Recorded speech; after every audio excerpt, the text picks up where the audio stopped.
kadib kulmo maalmihii la soo dhaafay ka socday degmada Baxda-Gaabo ee gobolka Mudug ayaa waxa lagu guuleystay in heshiis hordhac ah la kala dhexdhigo laba maleeshiya beeleed oo ku dagaalamay duleedka degmadaasi.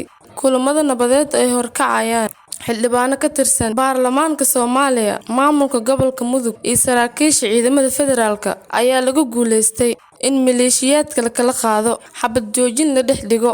Inta ay kulamada socdeen ayaa waxaa looga wada hadlay in meesha laga saaro waxyaabaha soo celceliyo colaadda labada beelood iyo sida looga gudbi karo xalna looga gaari karo dhibaatadii ka dhalatay dagaalkii dhex maray laba maleeshiya beeleed. Khamiista maanta ayaa la filayaa in si guud ah loo dhammaystiro heshiiska hordhaca ah lana fuliyo qodobada ka soo baxay. Degmada Baxda-Gaabo ee gobolka Mudug ayaa waxaa dhowr jeer ka dhacay dagaal u dhexeeyay laba maleeshiya beeleed, ha yeeshee ciidamada dowladda iyo kuwa Galmudug ay hadda ku guuleysteen in ay joojiyaan dagaalkaas. Maryan Xuseen Maxamed, warbaahinta Asal.